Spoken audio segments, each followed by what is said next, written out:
When Bret Michaels saw his own teeth on the floor of his car, he knew something had to change. However, that's only one of the many tragedies the Poison singer experienced in his life.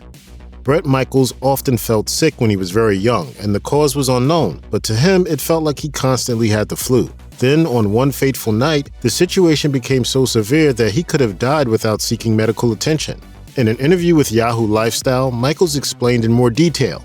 At the age of 6 years old, my blood sugar levels were running probably about 750 to 800, maybe a little higher, which is incredibly high blood sugar. My parents had no idea what was going on. So in the middle of the night, about 3 o'clock, they ran me over to the Harrisburg Hospital emergency room and diagnosed me being diabetic. Michaels was in the hospital for the next 3 weeks until enough tests were done for the doctors to determine it was safe for him to return home. Due to his condition, he was forced to take 5 daily injections and has continued to do so throughout his entire life. And even then, there were still times when he would pass out because of his low blood sugar level. Aside from the medication, diabetes was another huge issue for Michaels because it made him feel alienated from the rest of his peers, as he was the only one with the condition. Even worse, some parents ignorantly assumed he was contagious and would not let their children play with him. Years later, as a rock star in Poison, Michaels tried to find the delicate balance of partying hard with his fellow bandmates while still keeping his diabetes in check. However, there was a time when he pushed past his limit before a big show at Madison Square Garden. He got up on stage and his blood sugar level dropped, sending him into insulin shock. Michaels was rushed to the emergency room and recovered shortly afterwards, only to discover that an inaccurate, much darker reason for his collapse during the show was being spread by several media outlets. Even though the singer's heavy partying certainly contributed to the incident, there were some that suspected his health issues were due to heavy substance abuse. Therefore, Michaels decided it was time to go public about his medical condition. He had kept the knowledge of his diabetes relatively private before that point, but he preferred that people knew the truth. Bret Michaels and Pamela Anderson only dated for 8 months, yet a risque aspect of their relationship sparked major controversy 2 years later. While together, the couple had filmed an intimate and explicit tape that was solely meant for their own private viewing. However, in 1996, the video managed to get into the hands of the Internet Entertainment Group, which wanted to sell it online. Michaels was quite alarmed by this.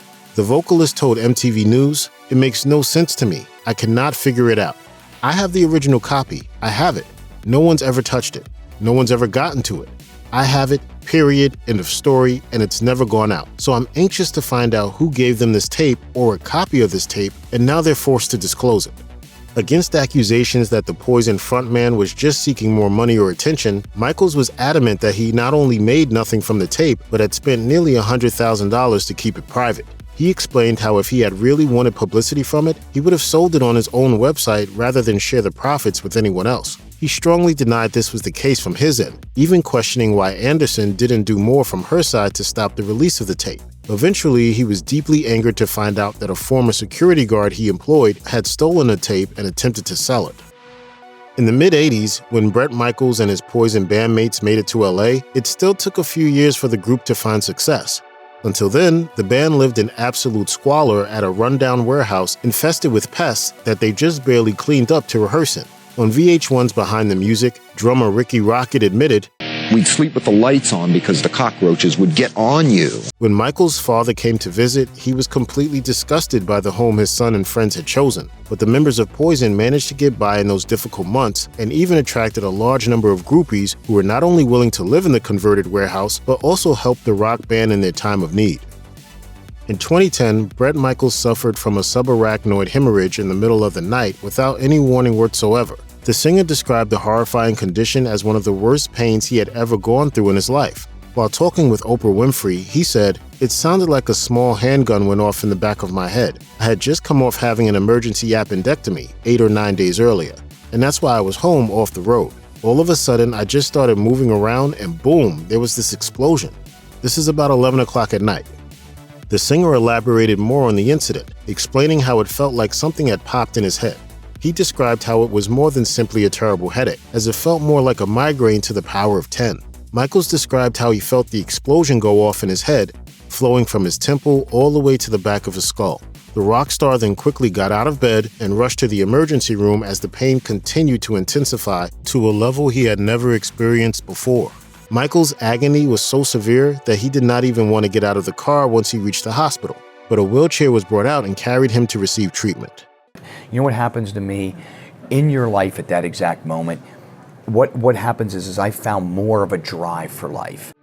Only a few weeks after the traumatic brain hemorrhage, Bret Michaels experienced another medical emergency. When he suddenly felt numbness in his face and hands, the rock star went to the hospital again to find out that he had a warning stroke and was diagnosed with patent foramen ovale, better known as a hole in the heart. Fortunately, it was later determined that the two medical conditions of the hemorrhage and stroke were unrelated, but it was still a rough period for the singer. In an interview with Vegas All Night, Michaels admitted, 2010 was without question a roller coaster year for me, but when you have an amazing family and you still have a lot of music left to make and you have such incredible and supportive fans behind you, you're going to fight until the very last breath before you throw in that towel. Bret Michaels was always very proud of his father, Wally, and especially had a considerable amount of respect for the time he served as a veteran. When talking with Smashing Interviews magazine, the singer proudly stated, "I'm the son of a veteran, and I have members of my family who were killed in action overseas going back to World War II at the Battle of the Bulge. We truly love this country." In 2019, Wally suffered cardiac arrest and then tragically passed away shortly afterwards. Michaels was deeply saddened by the loss and took to Facebook to post a heartfelt message where he credited his father for being a wonderful man, a positive influence, and a great parent to him. But it was not all sorrow. In his typical optimistic nature, Michaels refused to dwell on his sadness for too long and made a point to celebrate the great life of the man who raised him. First of all, could not be more grateful for all the great years you have allowed me to be out there on the road doing what I love, making music. In July 2022, Bret Michaels pushed himself too hard while performing on the road and was hospitalized due to complications. There were warning signs prior to the incident, as Michaels posted a picture of his low blood sugar reading and then commented that he would bounce back after a show in St. Louis, but he did not rest up enough before continuing the tour. The singer recovered but was forced to cancel a show in Nashville. Michaels did not disclose the specific details about his medical emergency, but he apologized for missing the show on his Instagram account. He wrote, "I was truly fired up to get on stage in the Music City and perform, but due to an unforeseen medical complication and following hospitalization, it was not possible. I send my deepest apologies being unable to rock the stage tonight. I'm working on being back 100% and hope you rocked hard with my friends Motley, Leopard, Joan, and Classless Act." In 1994, Bret Michaels made the terrible mistake of getting behind the wheel to drive to a party after a night of drinking at the bar. Yet while on the road, intoxicated and coupled with his low blood sugar levels, the singer passed out in his Ferrari and slammed right into a telephone pole. Recalling the incident, Michaels couldn't believe how quickly it happened. Miraculously, the Poison frontman survived the crash, but didn't walk away from it unscathed. He described how looking at the photos of the traumatic night still leaves him shaken as he saw the condition of the car and the place where his head went through the windshield. He also suffered broken ribs, a damaged nose, and even split his head open upon impact. Michaels also explained the surreal experience of discovering his teeth scattered all over the floor of his car. The silver lining here was that the accident was a wake-up call for him to stop drinking so much and to take better care of himself.